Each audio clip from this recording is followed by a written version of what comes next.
Okay, looks like we are live. Welcome to MythVision Podcast. I'm your host, Derek Lambert. Today, we're reimagining the boundaries between Christians and Jews, and I have a special guest. They've never been on MythVision before, so you're going to want to stay tuned. Hit the like button, check out the description to find out more about our guest, and I hope that everybody's having a wonderful day. I want to just give a quick shout out. Rest in peace to Dr. Michael Heiser. He was a big influence on me as a Christian, and hopefully I can get this video downloaded that I did a recording with him a year and a half, 2 years ago. I can get it out for you all to revisit that, and I know that he's no longer suffering. He was suffering with cancer, so maybe we'll do something about that later. And let's get the party started. Son, do you want to know what the truth is? After this, there's no turning back. You take the blue pill and you wake up in your bed and believe whatever you want to. You take the red pill and you stay in Wonderland, and I show you just how deep the rabbit hole goes.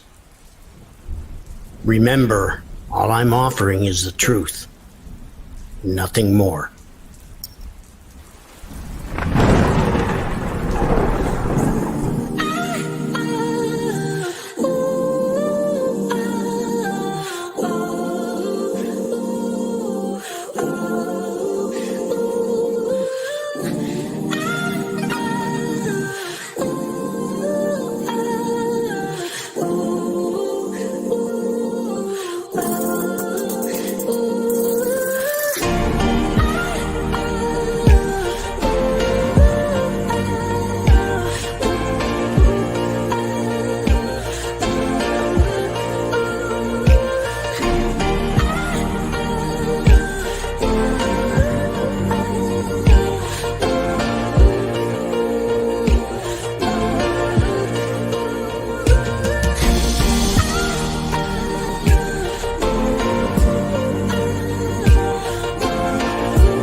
Welcome to MythVision. I have Rabbi Juan with me, and that is Dr. Rabbi Juan Bejarano Gutierrez. Hey, I tried. I told you before, I was like, let me try to get this name down. Welcome. How are you? I'm doing well, thank you. And don't worry about the names. Like I mentioned before, even my own kids, they're very Texanized. They have their own accents, and I'm like, okay, yeah, whatever. It's fine. It's fine. Just get it out there. You have a background, of course, if you don't mind, so that I always like to roll out the red carpet. When I first started the show, I'd try to read these long scripted introductions of oh, he went from so-and-so, or, give these things. I almost feel it's best to have the person who's lived it and who's experienced it to be able to kind of tell us what your background is.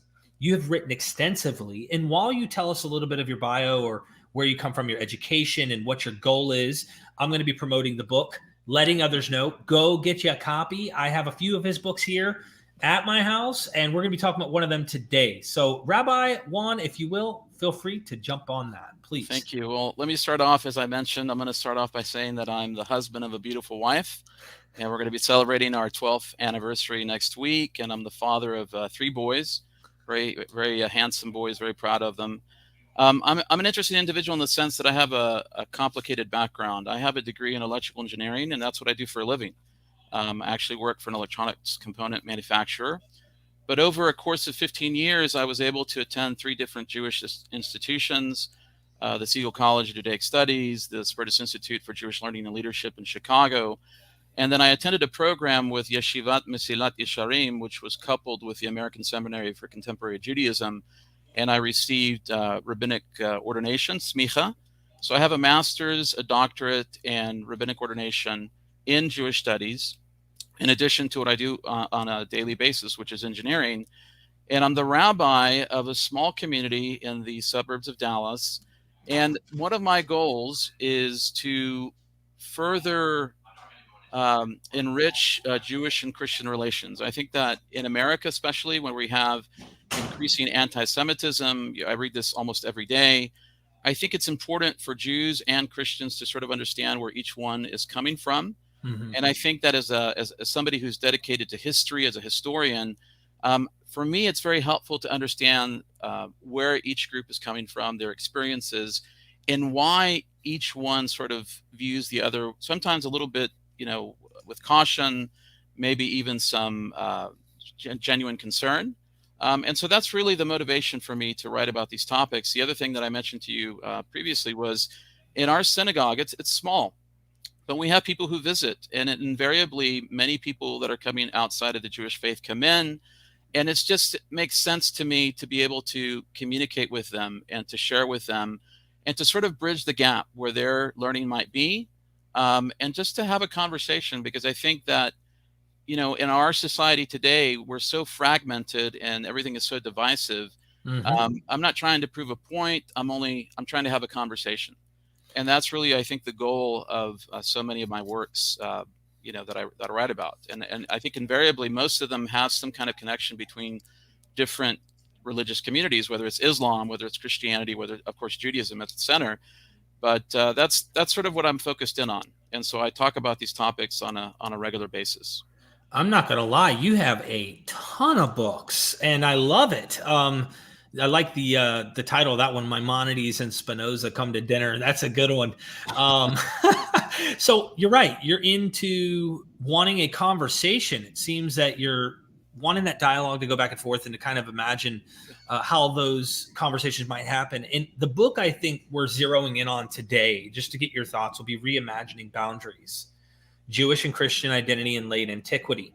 And I hope that we can dive into what happens early on in Christianity, historically speaking, that scholars such as yourself and others think occurred, where there's a fraction, or what is going on between these groups, both Jewish and then becoming Christian. And then hopefully we get into those Pseudo-Clementine discussions as well, Yep. to learn from you on what you've discovered. With that being said, also, though, we need to point out you have a website, modern-scribe.com. You can go there, and is there like you have a email list or something here? Yep. Yes, they can download a free book on Sephardic history. That's another topic that I write extensively on, the Jews of Iberia, Spanish and Portuguese Jews. They can sign up for that. They get a free book, and they can get on the email list. And I need to update the website, but it has most of the titles that I've done, and it's a way for them to keep in contact with me. Awesome. I hope people will go check that out in the description. Check out our Patreon. We're busting our hump. We're bringing you all sorts of stuff. And I've got so many recordings right now that I'm editing in the works, courses that I'm about to have done as well. And then we also have the course website. So that's in the description as well for scholars who come on, and you can go take their courses. Go check it out. Okay, Dr. Juan, let's talk about this book, Reimagining Boundaries, if you will. Take us through why you wrote this book. So it's interesting. I love history of any type, medieval history, modern history, World War II, whatever it is. And I was listening to a lecture that seems completely unrelated to the topic of Jewish and Christian relations. It was a lecture on the conquest of Mexico. And that's actually the way that I start the book. I was listening to this professor because it was the 500th anniversary of the conquest of Mexico in 2021, or I think it was. I think they dated it from 2019. 1519, with the Spanish first arrived. And what I did is I listened to this lecture, and I thought it was extremely interesting. He basically asked a question, and I'll try to get through this quickly. He said, "Was there a Mexico and was there a Spain at the beginning of the 16th century? Aztecs and the Spaniards?" And he said, "Well, if you think about it, there wasn't. There was an Aztec empire, and there were a lot of other tribes that were subjugated to that particular empire. But this idea of a Mexico, as we think about it today, is really a later creation. And when we think about Spain, it really is something that, came into being later, because at that time it was the kingdom of Aragon, the kingdom of Castile, you had the kingdom of Portugal, of course, and they had just conquered the kingdom of Granada. And the whole point of that is that he's trying to get us to think differently about the conquest and how individuals, indigenous tribes in Mexico, sided with the Spanish because they saw what they thought was the New World Order, I guess you could think about, or say it in that way. And they said, listen, this is where we need to align for our future. It's better for us. And the reason that's important is because sometimes there's a lot of emotion and nationalism and assumptions and biases when people read history. I can tell you that's the case when you study Mexican history. Of course, American history would be the same. So much more is the case when we look at the relationship between Judaism and Christianity, because people have their sincere theological beliefs, and anything that sort of interrupts that belief or challenges it is automatically, I think in many cases, pushed to the side. And so this lecture by this professor got me thinking about the way that we think about Jews and Christians in the first, second, third, fourth, fifth centuries of the Common Era, and how much of what we assume today in the 21st century can we rightly apply. It's not about legitimacy. I'm not questioning people's sincerely held beliefs or even mine. But what I am doing is saying, if we go back in time, how did these two groups define each other? And was there really like this hard and fast line?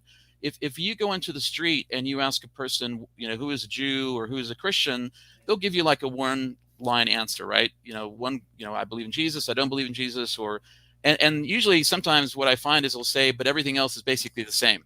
I always love that answer because it shows like they have an understanding that, as Gabriele Boccaccini says, the same bricks were used by these two different systems, Right. but the outcome is different, right? I mean, they have a Jewish house, if you will, and you have Christians who took Jewish bricks and they sort of constructed it in a different way, and it became a different system. But I think if we go back to that early period, what we see is that the lines are very fuzzy, and there's a lot of openings between them, and in fact, there's a lot of cross currents occurring.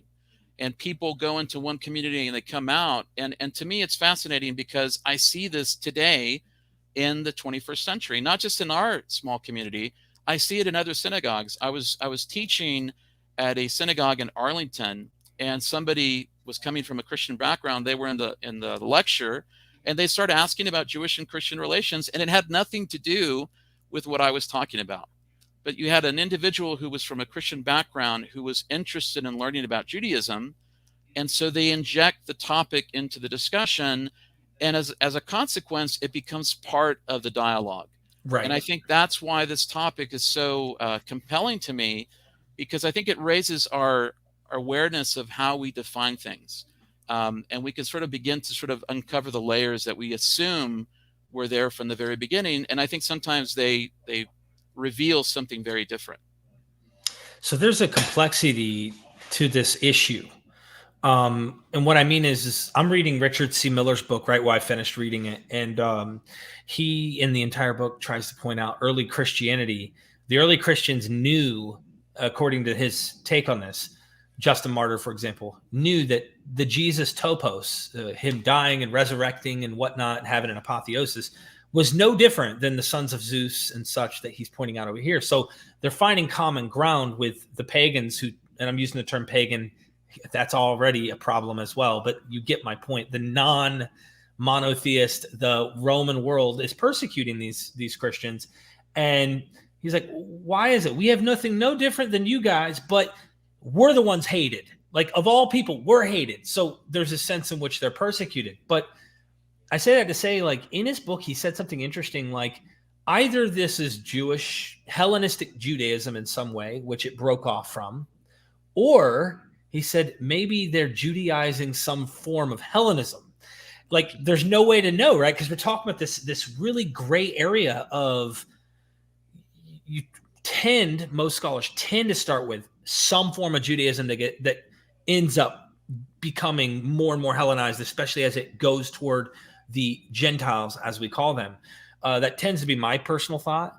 However, he's like, there's like this weird gray area of like God-fearers who are entering synagogues. And then you also have this other area where there's Jews who seem to be okay with even using the term Zeus for like interchangeable for their God, because they're so Hellenized that they're trying to co-opt into the Gentile world.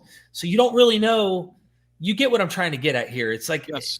And I think if you look at even what's interesting to me and why this topic is so relevant as well is because if you look at contemporary Judaism in the 21st century, we have, it's not as variegated as contemporary Christianity, but you may have 4 or 5 movements out there. And you can see, at least from my perspective, the influence from the outside. And I think oftentimes we don't realize, we think about a particular perspective that we might hold as Jewish, but in reality, it may have been influenced by outside sources. And I think when we use the term Hellenism, it's easy to say, oh, that's a different type of Judaism. But in many ways, we have an Americanized Judaism, right? It's inevitable. One of my rabbis, Rabbi Byron Sherwin of blessed memory, he said that Americans think about Judaism in Protestant means. They think about that, because if you go to someone who's not necessarily well educated in Judaism, which unfortunately I would say is probably a lot of people in the Jewish community, they often talk about Judaism in terms of beliefs, but it's the same kind of motifs that a Christian would talk about, instead of talking about, well, we have halakha, we have Jewish law, we have these different elements. And so it's inevitable for a group of people to be influenced. Even the language that we speak, right? I mean, my primary language is English. We have a mix in our home of Spanish and Hebrew, but we're already in a sense absorbed into the dominant culture. And I think in that particular point in time, it's even messier, because you have a polytheistic environment and you have individuals, the lines were not drawn. And I think the reason that Christianity had its, quote unquote success, if you want to use that term, is because you did have this blending of people in and out. And the fact that you did have these God-fearers, or whatever you want to call them, people say Noahides today, or et cetera. Right. That message, whether it was a Jewish one or it was a non-Jewish one, it was still permeating into Roman and Greco-Roman society. And so there's inevitably a change that will take place among Jews and among the people that receive it. And I think the statement that you made about Justin is very interesting, because I think in his perspective, he has to sort of change the script in a sense, at least from my vantage point, because he's writing in the midst or the aftermath of the Bar Kokhba rebellion, the third failed Jewish rebellion, in the 132 to 135. So he doesn't want to be associated with the roots or the bricks that founded his belief. He wants to orient more towards the greater society that he feels, might, win him more tolerance or maybe more converts, whatever it is. But I think you see that shift beginning. And I think from my vantage point, it has serious ramifications, because it really begins to distance the two. But it's not something that happens immediately. It takes, centuries, to happen. And this is my guess here. I think, as you discussed, there's various forms. I can't remember the name of the major scholar, Boutman. I can't remember, who argued that there's so many communities out the gate that are different. I tend to think that even in the ancient world, it's like we do today. We generalize. Some people who are critical of Judaism, for example, will just say, "Oh, and Jews believe," and it's like, which ones? What do you mean? Like, we need to be very careful about Jews in general, Christians in general. We should be more careful with our language. Well, I wonder if the criticism and persecution that is coming on people labeled Christ followers, you tend to have more Jewish roots, like you talk about these bricks of more, I don't know, people who fit maybe more in line with the Jews of Bar Kokhba, and like recognizing I need to divorce myself from that, because I tend to read the New Testament, which I still think during this period, New Testament's getting kind of formed. Okay. They're already, the literature itself still I think Acts is being written sometime around this period. So you have these stories that do look like tropes like Virgil, very Greco-Roman apotheosis tales like Romulus, where he ascends in Acts 1. You have Jesus floating up in a cloud. Romulus floats up in a so there tends to be a way in which it's seeping into that Greek-Roman world to try and adopt. And I say this all the time, Christianity, if we're looking at it in evolutionary terms, like we evolved, mutation, right, through each environment, Christianity evolves quite well to whatever situation. And go to China, I bet you're going to look at some Chinese Christianity and be like, what? They even have stories. I think it's in China. Might be Japan, where Jesus actually visits and stuff. Like it absorbs to the environment quite well, because it's willing to change in any way, shape, or form to make sure that it's sustainable to the audience that is receiving it. And Absolutely. that's what's made it so successful, in my opinion. But no, I think that's very true. And I think you see that in Jewish communities. When you look at the diaspora and you see, Jews in North Africa, if you see Jews in, present day Iraq and Iran, Jews in the Caucasus regions, and, India, China, there are elements there that they absorb, and there's nothing illegitimate about that. I mean, it's perfectly natural for people to, receive that cultural element. But I think we sort of have a hesitancy to recognize that in the past because it makes us uncomfortable. And I think a lot of scholars, they tend to talk about the varieties of Judaism. And I think that's true. I mean, I think in the Second Temple, you have many different groups, not just, a party or a sect. You have these different philosophies. But I think we have to apply it also to Christianity, like you mentioned, and that you really do have these, there's an agreement. I think Rabbi Jacob Neusner said, they have an agreement on the basic idea, of Jesus. But then after that, you just have like this, emergence of these different views. And yes, there's a consolidation that happens, centuries after. But I think there's always an undercurrent of these groups that feel that there's something missing.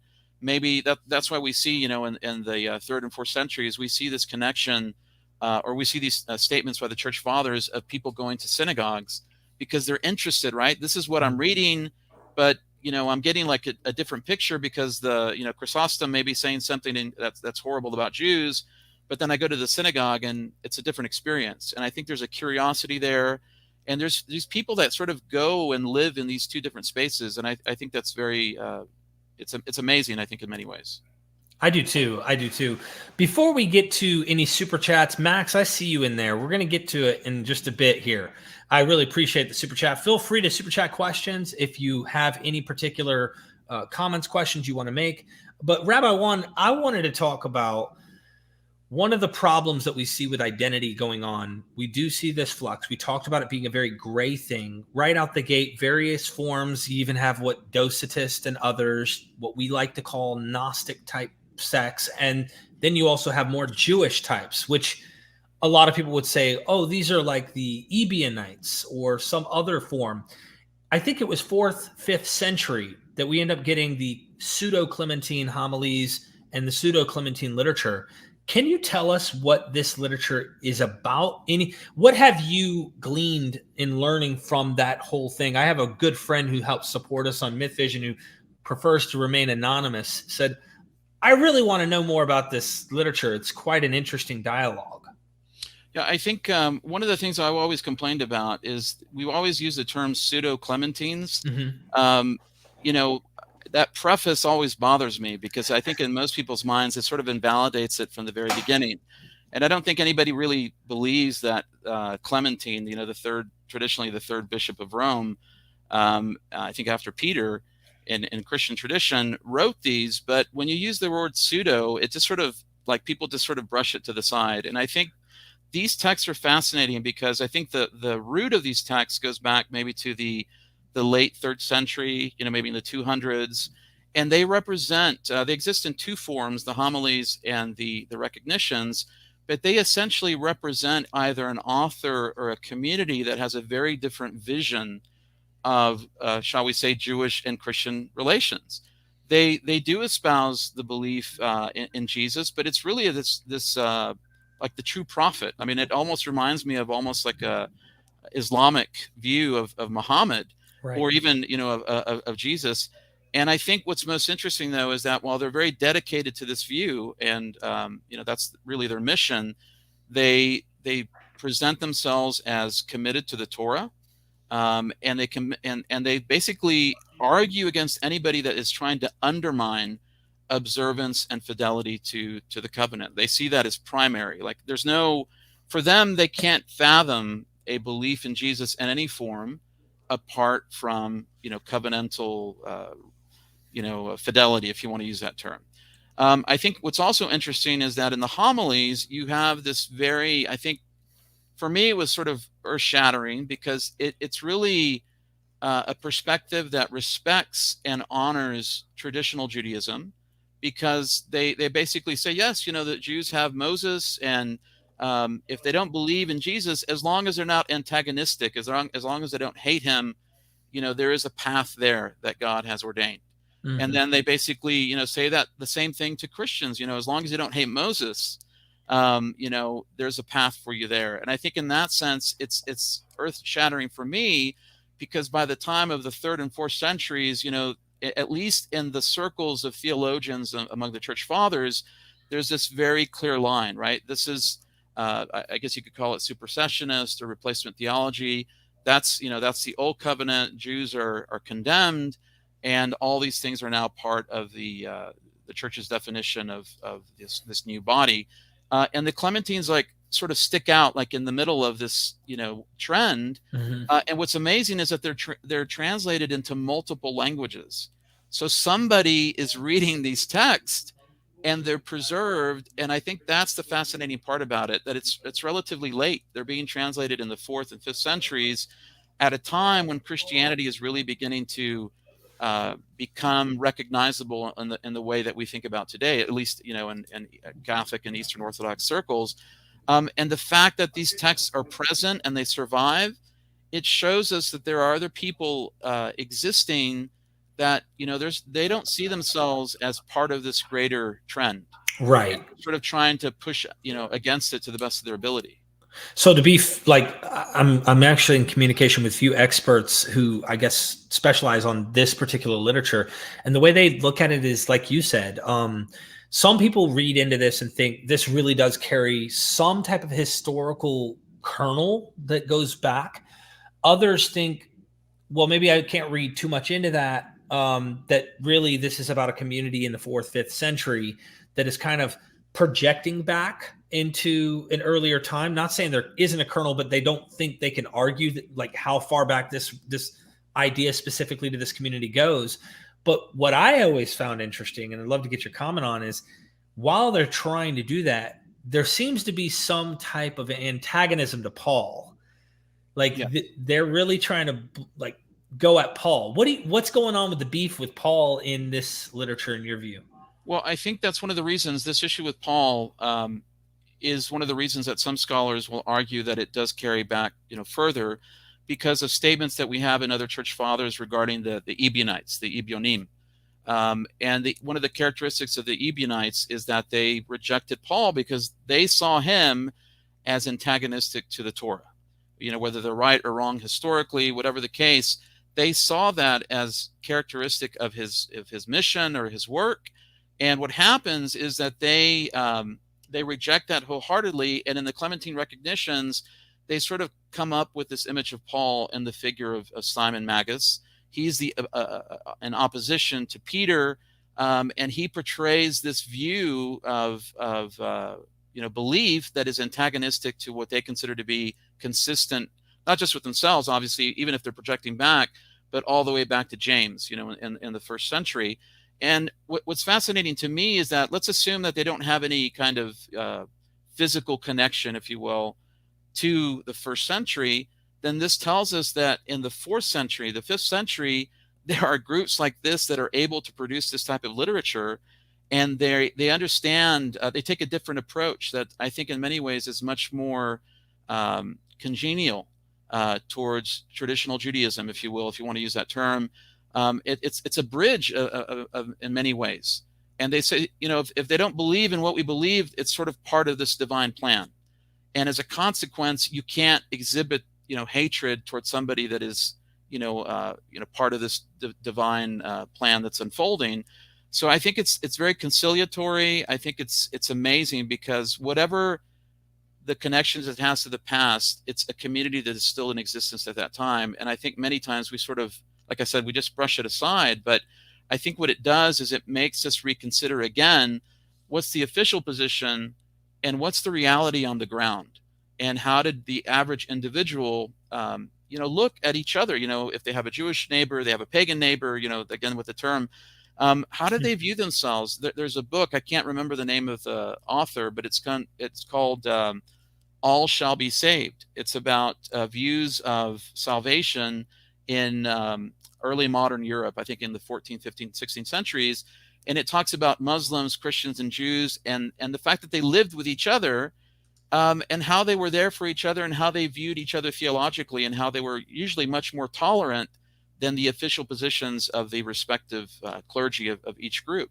And I think we have, in some sense, an example of that in the Clementine recognitions.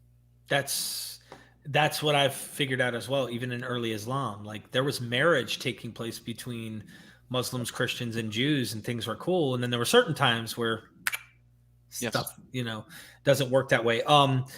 Just another note, is it the Pseudo-Clementine and homilies, the recognitions and homilies, where they discuss Nazarenes and Ebionites? They don't use those terms. I mean, Ebionites is something that we associate with the Clementine recognitions because of the similarity of thought. The rejection of Paul, adherence to the Torah, even to the extent that they believe that non-Jews, the Gentiles that are believing in their message, should apparently observe the laws of nidah, some type of family purity, separation when a woman is in her menstrual period. This is like very important to them, which is very odd. So we don't have a specific name of Ebionim, but we associate the Ebionites with this type of thinking. And I think what it does is that, one of the tragedies is that we only have the church fathers to rely upon. And they're usually these small snippets that, talk about these groups, the Ebionites, the Nazarenes, and they're always included in the sections of their works that are dealing with heretics. Right. So they're already, off the bat, we're already dealing with groups that are already marginalized within Christianity. So we don't know to what extent they really, they apply accurate descriptions. But I think there is some element there that we can derive and say, you've got some people that are believing in Jesus in some form, but they're still circumcising, they're still keeping the laws of kashrut in some form, they read the Torah, and et cetera. And it's just an interesting, it may seem archaic in a sense because they still linger, but who knows, maybe they were a much more significant threat, if you will, to the established view than we assume, just because we don't have a lot of information on them. And I think that's where the Clementine recognitions, again, it sort of sticks out there and says, hey, we're still here, whatever group that is, and it's still, alive in the 4th and 5th centuries. I was watching or listening to Bart Ehrman's book on how Jesus became God, and he mentions 3rd, 4th century. The debate's been going on for centuries about Jesus. Who was he? What was his identity? What in relationship to the Father is he? The whole nine. And he pointed out at some point, like, I don't know how far deep into it was, like 3/4 of the way through the book, where he said something like, the church finally stamped out the earliest Christology we have from Romans 1:3-4, where Jesus becomes Son of God at his death and, of course, apotheosis. So, like, it was only once he died and resurrected that he became the Son of God in this earliest, almost primitive creed type form. And I think it's ironic how the Christian church, for example, will take an earlier primitive version of its own beliefs and practices and then make it heretical. Because by this time, they need Jesus to have been like eternally Son of God, right? Like he can't like become Son of God at some point. He always was. This is the issue that they have because other literature in the New Testament says otherwise. So it tells you that they're like, at this point, they have a canon foreman.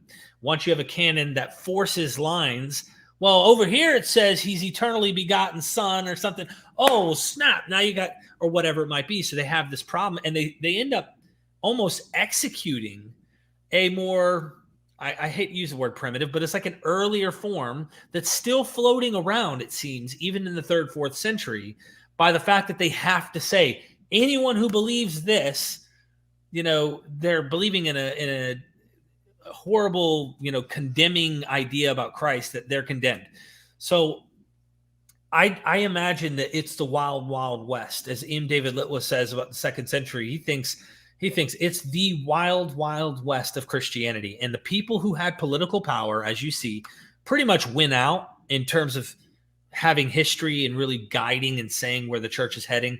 And they're, I would go so far as to say they're mythologizing their origins too. They kind of are, we go back all the way to Peter, and Peter's part of, they're creating kind of a easy, digestible, political, religious system that is trying to get everyone under the same umbrella. It's fascinating to see that even with that kind of power, it seems that they're trying to push, not all these people are falling in line. Like, you have people writing against these ideas. You have the homilies and recognitions that are trying to.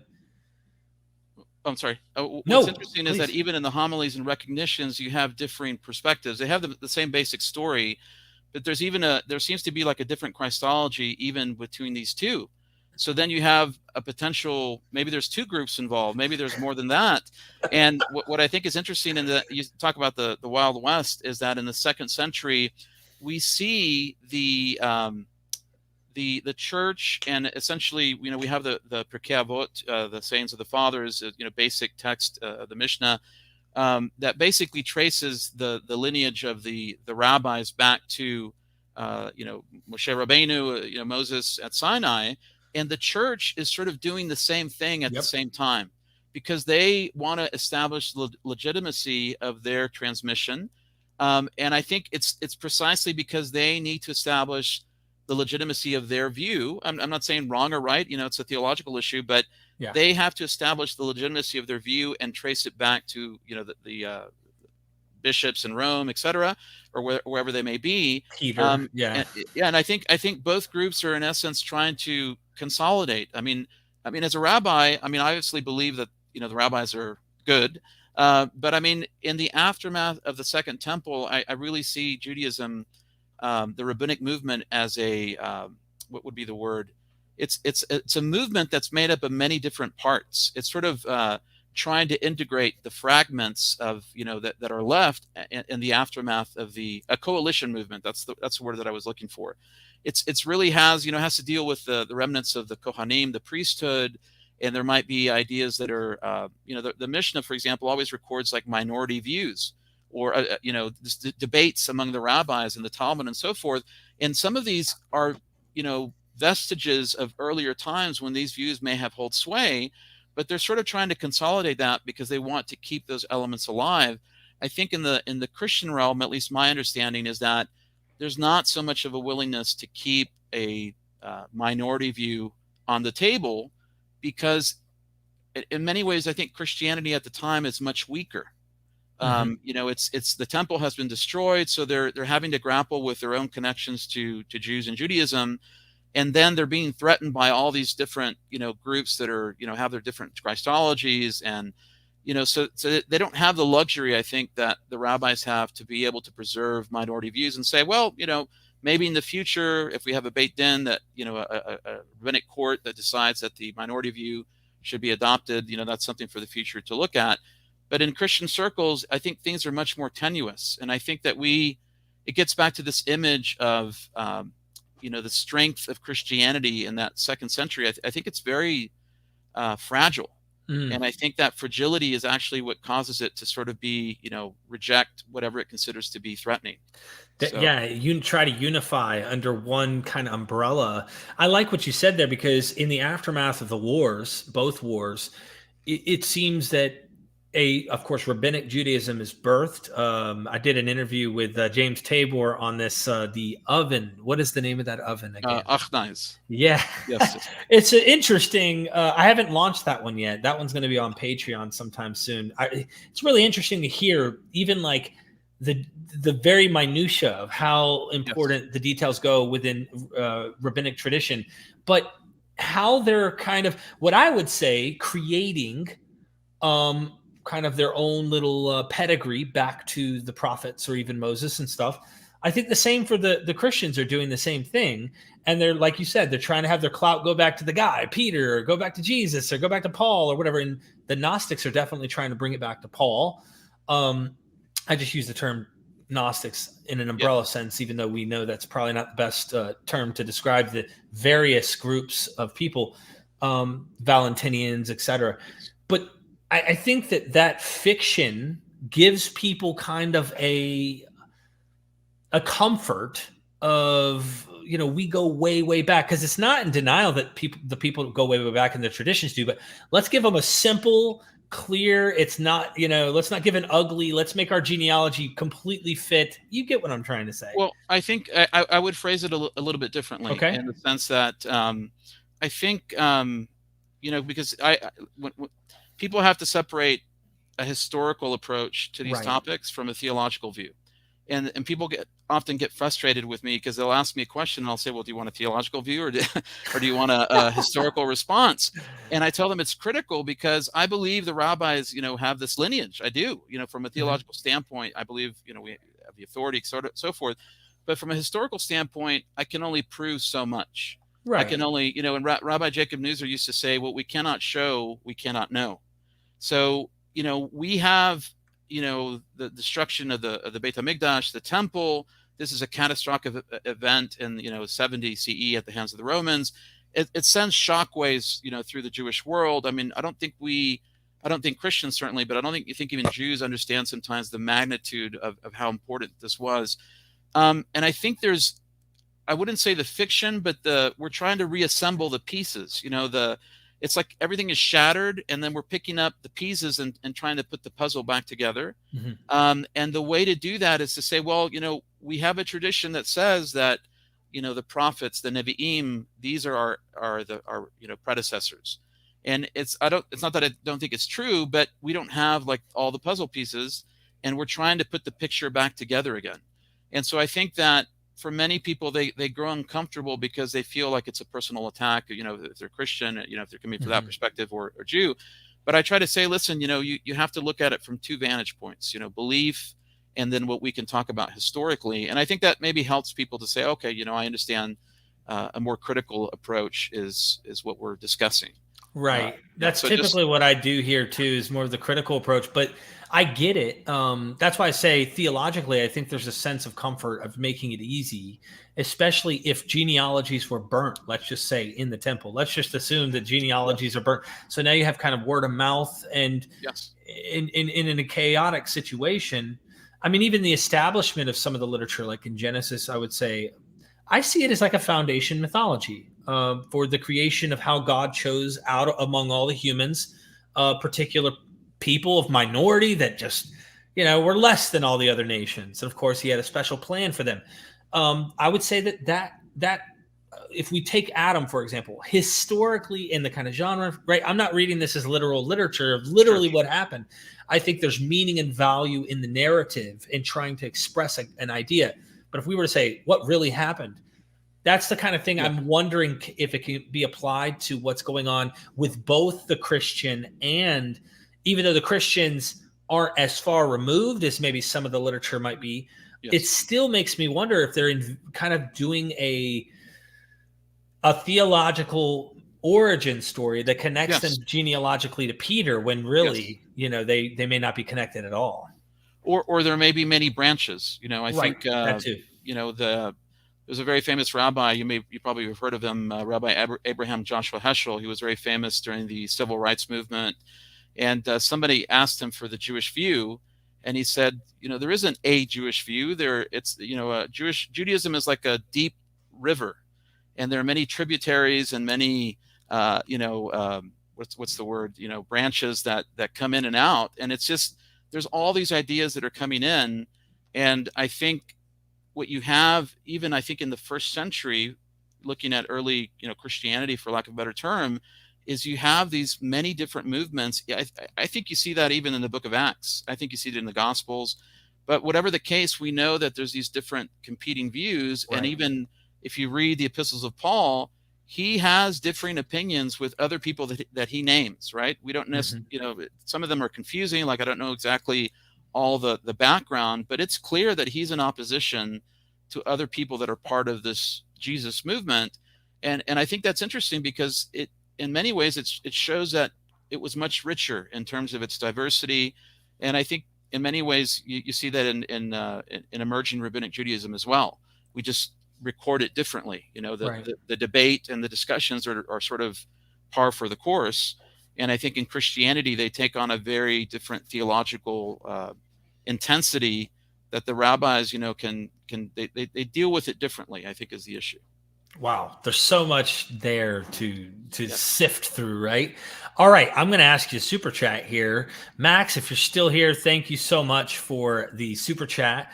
If you have a question, feel free. Rabbi Juan is hanging out with us here for just a little bit. And also don't forget to get one of his books. I look forward to hearing some people telling me what you think about his books. The one we're talking about today is Reimagining Boundaries, but wow, you have a ton of books. So the question is on the screen. Max the Confessor, thank you so much. The fathers complain about the fact that the laity were practicing pagans and Jews. As bad as it is, Chrysostom's Against the Jews was written for Christians using the Jewish liturgical calendar. Well, I would say that it goes even beyond that. It goes to individuals that are actually visiting the synagogue because they see importance and value there. One of the areas that I write in is on Sephardic history, the Jews of what we call Spain and Portugal. And what's interesting is that one of the earliest references, how do we know that there were Jews in the Iberian Peninsula? Well, we know because there was a church council in 303 in the town of Elvira. And one of the things that this church council says is that it is necessary to stop this Christian interaction with Jews. They're eating with Jews. They're marrying Jews. They are going to Jews to bless their field. They see a theological and cultural connection that the synod, very early in the history of Christianity, sees as very problematic. And so I think that it's not just the calendar. I think it's other practices. Josephus talks about Jewish practices that had spread throughout the Roman Empire. I know people today that are not Jewish, and they light Shabbat candles. I think even Dr. Tabor, is very, pro on certain Jewish things. He does that. He's not Jewish. And, as far as I know, he didn't convert. But right. I meet many people like that. They love Hanukkah, and they don't mean any kind of offense like a cultural appropriation. They see it almost as like honoring, their roots of their faith.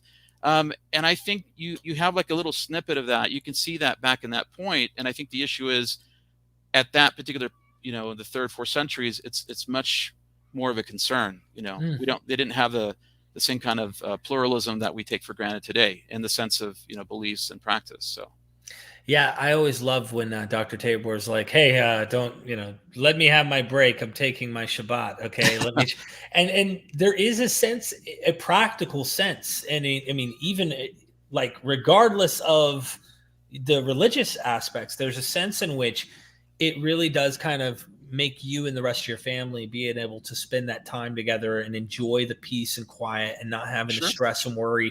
While we were over there, we literally celebrated a little bit of that together.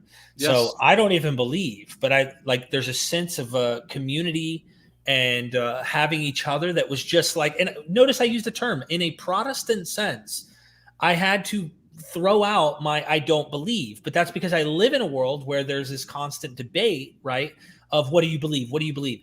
And you might say that to a Jew who's not in America, right? And they go, you mean what do I practice, right? Like how I live? No. I'm talking about what in your head do you project to think is the case and isn't the case? And they're like, well, I guess it would be my behavior. So we're not really concerned so much with what we like think as much as how we live and act. And it's quite interesting. Yes, you can see the Protestant influence there. Yes, I think many Christians are looking for creedal statements, and I think that we have an element of that has seeped into Judaism. I think, especially surprisingly, through someone called the Rambam, Rabbi Moshe ben Maimon. It's not that what he states is problematic in terms of its essential beliefs, but we didn't necessarily have a creed. We have this, these principles, that I guess you could say, but in general, it's not something that we communicate in the same fashion. And I think it's very telling what you said about just the words themselves imply certain things, and that's getting out of that is the problem, I think.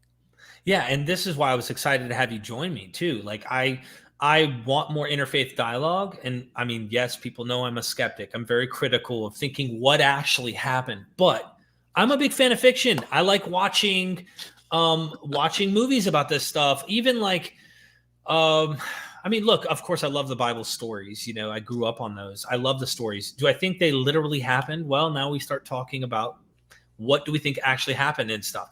But I don't think we should be running around hurting people with our views. And that, so my whole mission is two things: educate people with what we know understanding what we can learn about what people think, what they believe, what the facts are, history, historical methodology, all that fun stuff, right? From both understanding faith positions theologically and then also understanding historical. But I have to admit, and I'd love to get your thoughts about this, Rabbi, I do have a problem with fundamentalism. When there are extreme ideas that cause us to harm our neighbors, to go out of our way, and I mean by harm as in like my projection is being pushed on you that you're going to go to hell forever. You're going to hell, according to many Christians, which I kind of chuckle when I hear it, but it's like, it's sad at the same time. That is the stuff that I really don't like. And so I do speak up against that kind of stuff here on my channel. I want to change that, and I want people to stop. And I have had friends, Dr. Justin Sledge, he's also a practicing Jew. He's scholarly.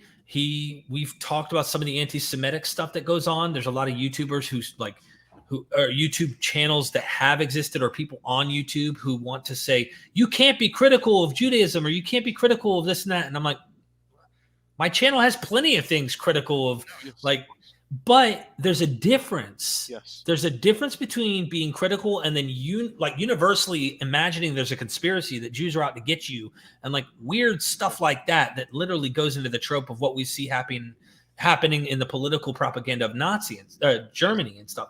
So like there's things you got to draw lines on, but I've never had like Jews run at me and try to go, if you don't convert to Noahide, I'm taking your head off. Like, I guess there's some that might be something I can incorporate. That might be good marketing.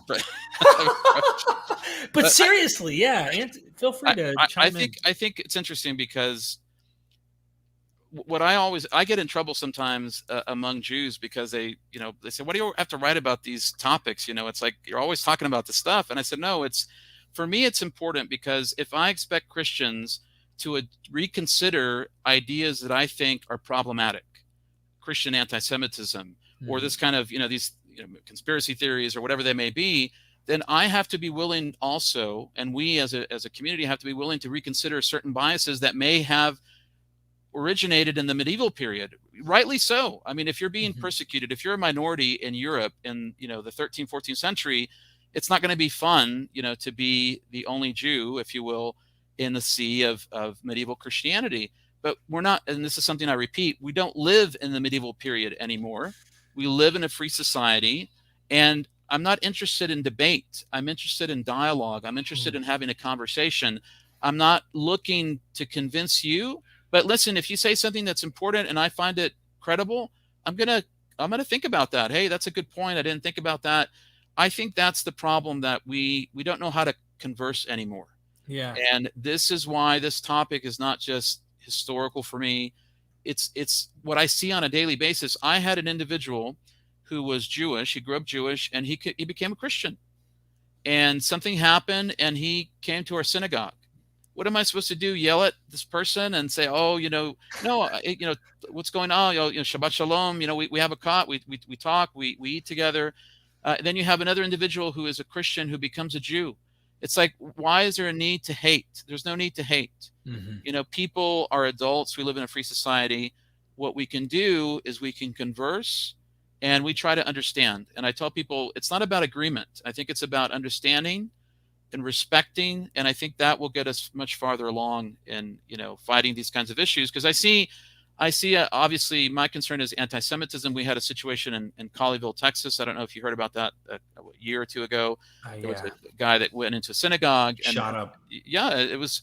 But I also see, sometimes we have biases against other communities. And I think it's important for us to say, hey, we're very fortunate to live in the United States of America. We're at the table, we're nobody's excluded. So we should also be understanding of other people's perspectives. And that's sort of the gist of where I'm coming from. So it seems through history, like you mentioned the medieval time, and we'll wrap things up here shortly. I won't keep you too long, as you're comfortable here. If I try to put myself in the shoes, because there's stuff you might find, I've been told in the past, of course, and I've looked up some of these sources, and there's definitely ugly stuff you can find from Jewish authors against Gentiles. You definitely find plenty of that in the other way around. And if my family was in a predicament where there's a forced conversion idea or a persecution happening to me, I hope that people would not, first of all, forever hate these people because they have descendants and their children don't really know the things that maybe their parents did, whatever it might be. But I would hope that people wouldn't judge me forever because I'm stuck in this situation in my little pocket of history, in this little pocket of time where this particular group of individuals, they call themselves Christians, are coming at me. So I have this very negative outlook and perception of them. So I write, let's say in the Zohar, we find something pretty anti-Gentile. But you find out historically why this person has such an animosity towards these Christians who are really persecuting them and treating them like crap, even sometimes killing them. I say that to say Nazi Germany. Like if I was a Jew and that happened to me, I don't know how I would react, but I would imagine hate would be my immediate go-to. Yes, absolutely. And if you read something I wrote, you'd be like, he hates Gentiles. But if my forever descendants were reading that and thinking we should forever hate Gentiles, no, I can't see that far into the future. I'm stuck in a situation where they're taking me to a camp and I'm separated from my family and gas chambers, the whole nine. Like, so this is real talk here. This is sensitive material, but it's necessary because I think that boundary, like a strict line between Jew and non-Jew, happened after something like that again. And so we're trying to merge those lines again in light of what's happened in Nazi Germany. Yeah, I think if you look at the Renaissance period, I wrote a book called Judaizing Jesus, Radical Jewish Approaches to Christianity. And what I wrote about were a series of rabbis in the Italian peninsula. They're living in the Renaissance, the rediscovery of classical text and languages and history. And they began to interact with, Christianity much more deeply, I think out of necessity, because they lived on the Italian peninsula, right? This is the heart of the papacy and so forth. And, you could argue that it's for political reasons, but they begin to sort of reconsider a lot of these age-old perspectives on Christians and non-Jews, because they're saying, listen, we live, it's amazing, right? They're saying we live in the modern world. It's the 1500s, 1600s, but for them, this is a different time. And they can almost, I think, in a sense, even genuinely begin to appreciate some positive things that have happened in the world as a consequence of Christianity. And in Islam, the Rambam, the individual that I mentioned before, Rabbi Moses ben Maimon, he wrote in his works that even Christianity and Judaism are part, I'm paraphrasing, they're part of the redemptive process. Why? Because they carry the name of God, the God of Abraham, Isaac, and Jacob throughout the entire world. I think that's a positive statement. Whatever his personal experiences were, because his family were persecuted by Islamic Almohades coming from North Africa, he could say, you know what, at least I see that they have a component of faith, in the God of, Abraham. And you sort of have to say, well, that's positive.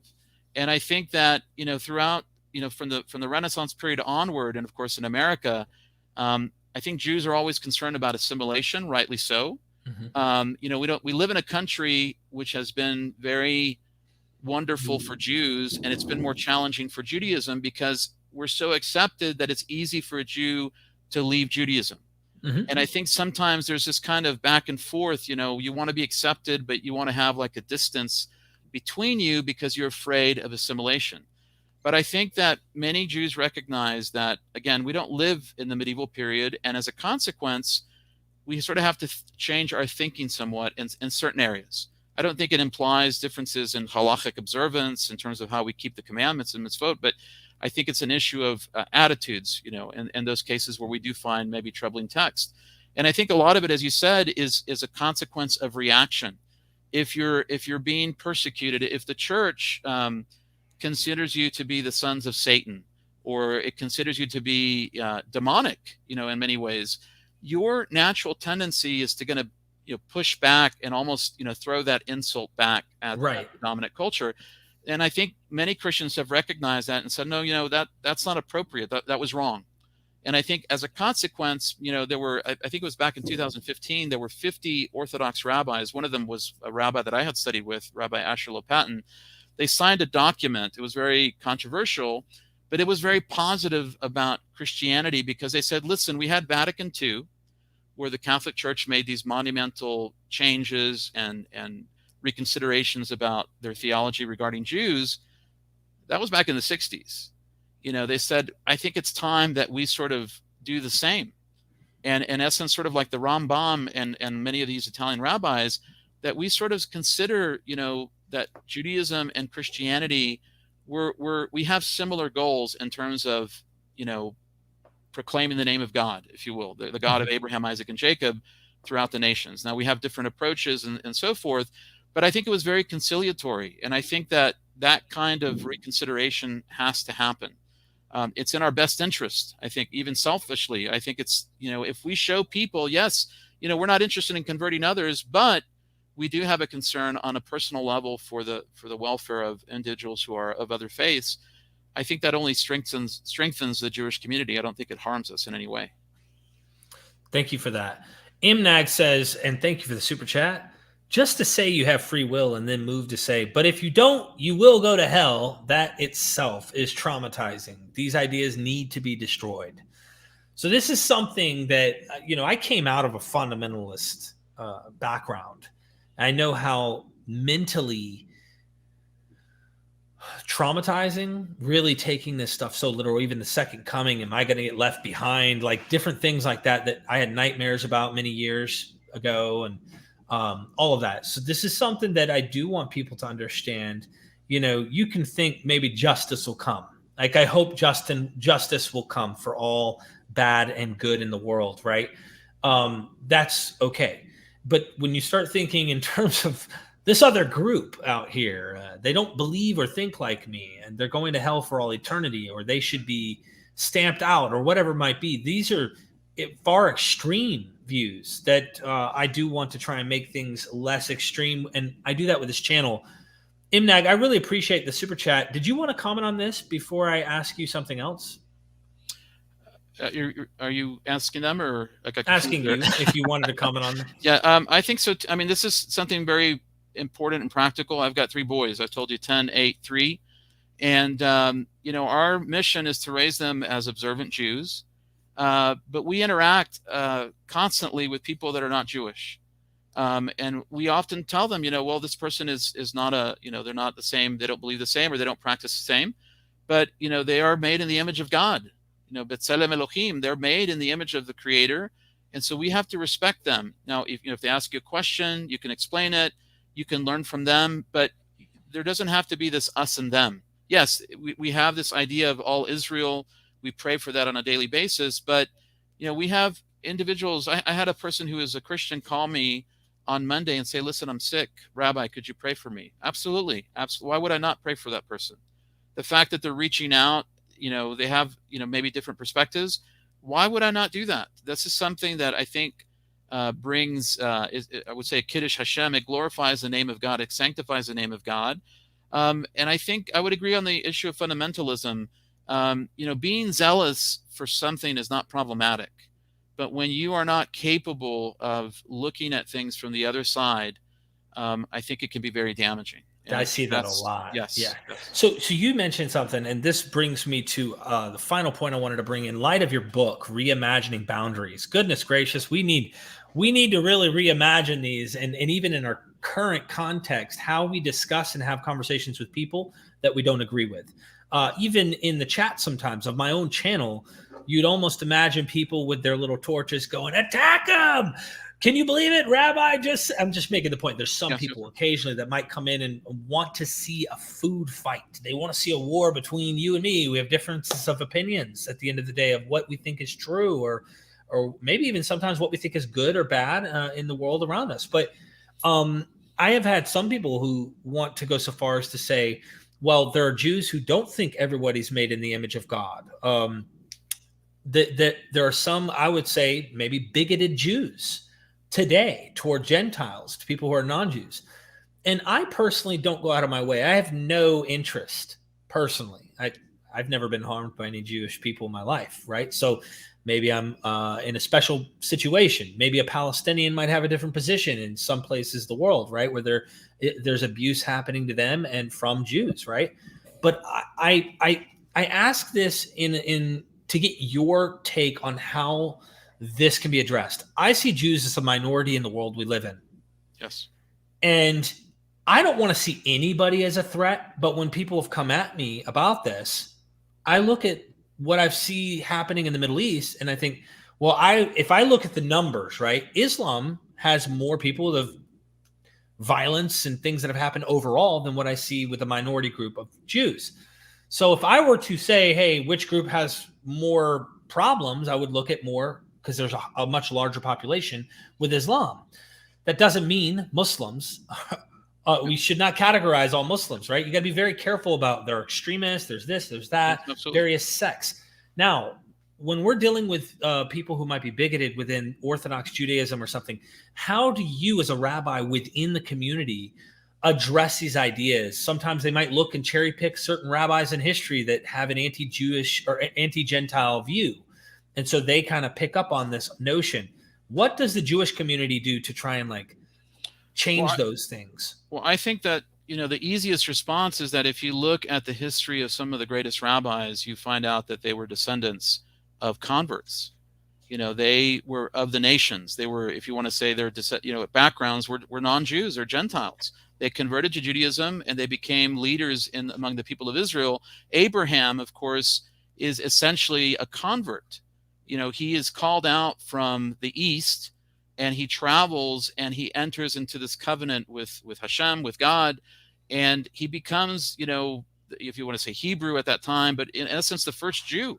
I mean, he initiates this path. And I think the fact that he is, not from this background, he's coming into this is the example that we should follow. It's not right to treat people wrong. It's not acceptable. It's a Chilul Hashem. It desecrates the name of God to treat people in a way that is demeaning. And it's frankly, it's stupid. I mean, why would you antagonize people? I mean, I try to tell people, I try to be, explain things on a theological level. And sometimes I tell them, just think about it practically. Why would you antagonize if you live in a dominant society, right? You live in a culture that's not your own. Why would you do things that are antagonistic? Why not be respectful? Why not, try to understand and to learn, mocking, that's not appropriate. It doesn't help. And I think when you look at Jewish history, you see that some of the greatest rabbis have had this interaction with non-Jews. There was a rabbi who's we call him Rashi, Rabbi Solomon ben Isaac. He's considered to be probably the greatest biblical commentator by many Jews, not all. He lived in the medieval period in France, and he was in a yeshiva, in a rabbinical school, if you want a rabbinical academy. And there was a priest, or I forgot the exact position that he held. Some of the priests and some of the friars would come, and they wanted basically help with their language studies, their Hebrew studies. And a lot of the people there would be, why, go away. We don't want to have any interaction with you. And Rashi was very accommodating. He would, oh yes, this particular word means this. This is the way we interpret this word. He was very congenial, cordial with them. One of these individuals came to be the Bishop of Troyes in France, and he protected the Jewish community when the Crusaders came and tried to destroy that area. I think that's an amazing story. A little bit of kindness, a little bit of investment wound up having long-term ramifications for that Jewish community. Now, even if that weren't the case, it's the right thing to do, because, we've seen in other cases where people say, you know what, I appreciate the fact that you're helping me in my quest to know, God, whatever that form may take. And, that trek may be different. But I think that willingness to help is always going to be the appropriate path. And I think it shapes the way we look at other people. And just demeaning people is not acceptable. I don't see any benefit to that whatsoever. Yeah, I don't either. I think that trying to find common ground is important.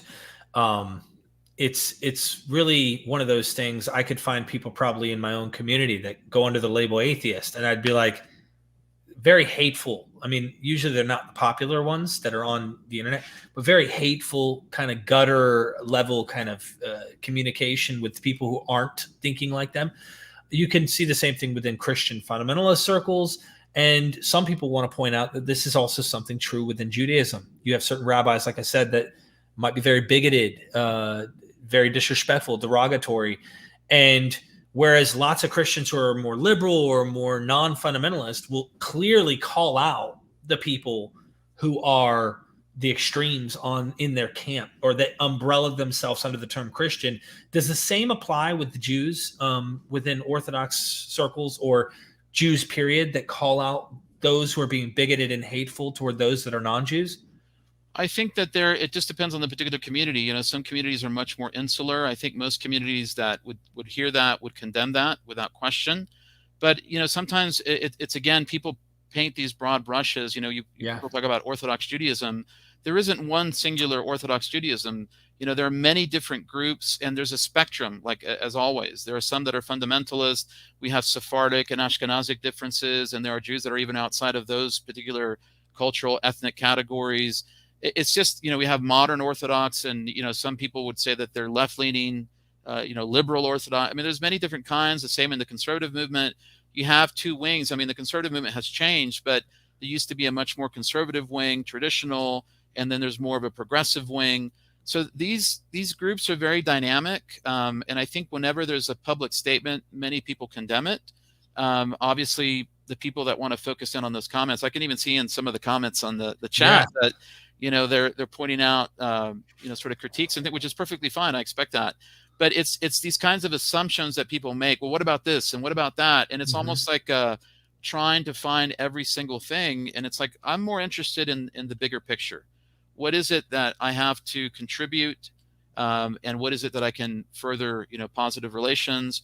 And what can I learn from, you know, somebody who's, you know, from a Christian standpoint or other standpoint? There's a tremendous amount of literature that is, you know, beneficial. Like you said, there's benefit in the stories themselves. And I think I don't have to feel threatened because somebody doesn't believe what I believe. Right. And it doesn't make me better because I think less of them. No, it's like I believe firmly in what I'm doing, in my family, in our commitment, in our synagogue. But I still have the ability to have open, you know, mindedness, if you want to say that, to other perspectives. Yeah, I think that's great, and I'm the same way. My whole family is Christian, you know what I mean? And I came out of it, and I'm like, well, you know, I try not to have those conversations to possibly offend anybody, but when they come up, I tell them what I think, and I try to be honest. Grays 174 says, is there any recorded speculation from rabbis that I can read about if Paul is in hell? I don't know of any direct reference to Paul. I think there was an article that I saw in Academia that mentioned the possibility, but I didn't really get into the article. I would just recommend looking at academia.edu and maybe type in a couple of search terms, you know, Paul Jewish, Talmud, or something like that.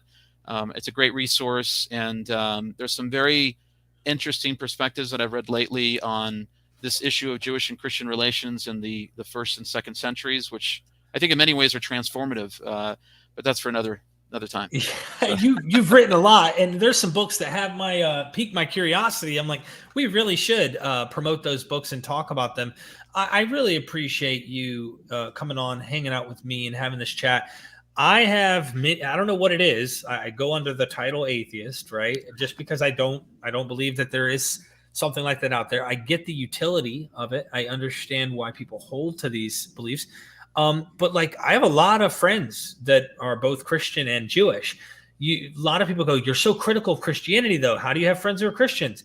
Well, if you talk to those Christians, they'll tell you that they probably agree with a lot of my critiques of the Christianity that I'm like literally showing. Like, they agree there may be contradictions and various authors with different perceptions. Like, they're very open-minded to these things. And even when they do disagree, even when I am being critical and it's like, I don't know, I don't follow your conclusion. There are people who financially have supported me on Patreon and still do, who love and value the education that I bring, even if they disagree with my conclusions. It shows That's the kind of disagreement I like. Like you said earlier, like, can you understand where the other person's coming from, even if you disagree? And I try to do the same thing with my Jewish friends. I try to do that with my Christian friends. And I think this is what we should be doing more. People love a fight. I imagine the gladiator rings back in the day were loaded with humans. I mean, at the same time, look at the effects. Look at, like, so do we want the bloodshed, or do we want more sophisticated communication that allows each other to understand the dynamics? I get the utility of taking a Saturday off. Sabbath, like chilling. I get the utility. And in fact, when I go and visit in Jerusalem, guess who's chilling on Sabbath? This guy. You know what I mean? So I hope we can create a better world with our conversations. Is there anything you might want to add? I'll share one thing from one of my rabbis, Rabbi Byron L. Sherwin, that I mentioned of blessed memory. He was in Chicago. He taught at the Svertus Institute. He passed away back in 2015. And, he would share stories. He would be asked by the cardinal or the bishop of Chicago, when they would install a new one, he would be the representative of the Jewish community, and they would invite him over. And then the bishop would say, can you give us a Devar Torah? Can you give us like a little sermon, if you will, a little drash? And, he pulls out something from his, pocket, and he's giving the Catholic, entourage there, lessons about the Torah. And it's just, to me, it's just an amazing portrait that you have these two, entities, religious systems that have had, tough times in the past. Yeah. But they could sit down, they can have some coffee, and they can share, a conversation and even some thoughts theologically. And I think that's an amazing thing. And that, I think, in many ways has inspired me to pursue this, as controversial as sometimes it becomes in certain circles. But I think that's what I envision. And I think that's the path for the future. I love where your heart's at and what you're aiming for. And I know that more people are heading in that path. And we're making a change right now. People are watching and they see, wow, this is good. We want good. We want good. We want to create less friction and fraction between groups that may disagree at the end of the day. Yes. Okay. But the hate stuff is what I'm really not a fan of. And I'm glad that we're heading that way. Even Equicentric says, sophisticated communication, more please. May it spread in the realm like wildfire. I agree. And to promote your books again, so that people know, you literally just have to click the links down in the description. He has written, how many books have you written? Like 20 something? I think 30? It's a total of 34, but some of them are short works, like more like Kindle. The big books are probably half that. I mean, I call a big book, several hundred pages, but they're just all over. Some of them are intros, some of them are, hundreds of pages long. So I have a couple of novels in there that I've thrown in just for my kids, but I enjoyed that process. But a little bit of everything. There's so much. Yeah, I definitely know that we have some more stuff to talk about. There's plenty here. Go check him out. Go support what he's doing by getting a copy of his work and also his website. So if you want to become part of his email list and get a free book, The Jews of Iberia, you can go get a copy right now. Send me the free book. I suspect all you got to do is give an email, right? That's it. Get the email. Go help out Rabbi Juan. I really appreciate that. We didn't even talk about some of the cool stuff that I was going to get into, like Spanish people that are in the Jewish community. Yes. Because my other big area. Yes. Now, I lived in Puerto Rico for 2.5 years, and my dad was stationed there. So I definitely, in some way, have lived in a Spanish-speaking world. But maybe that's another topic for a different discussion. Sure. Whenever you're up to it. Absolutely. I hope people will come check us out on the Patreon, help support us here at MythVision. And we have a website, of course, for courses that we just recently launched within the last few months. We have some scholars coming on. Kip Davis, he's a Hebrew Bible scholar. I've got Robin Faith Walsh courses coming up. I've got Dennis R. McDonald. We have Delcy Allison Jr., M. David Litwa, Richard Carrier, like the list goes on. We've got a lot of scholars, so go check us out as well. And I guess that's me promoting literally any final words before we enter the matrix or exit the matrix, really. Well, just thank you so much for the opportunity. I really enjoyed it. I think you're doing something great. I think it's a unique, venue, and you're sort of in that middle ground, and that's sort of that I think it reflects that kind of crossing of ideas and paths, and I think it's very good. So thank you so much again. Thank you. Yeah, we definitely are in a strange place, but at the end of the day, I think we're trying to bring balance and and sophistication. I'm into that knowledge and wanting to know what's going on because I love this stuff. Yes. I do. I wouldn't do it if I didn't love it. So thank you so much, Rabbi Juan. Everybody, give him a round of applause. If I could make the noise right now, I would. But let's do this again sometime. Okay. Thank you. All right. Thank you. Son, do you want to know what the truth is? After this, there's no turning back. You take the blue pill and you wake up in your bed and believe whatever you want to. You take the red pill and you stay in Wonderland, and I show you just how deep the rabbit hole goes. Remember, all I'm offering is the truth, nothing more.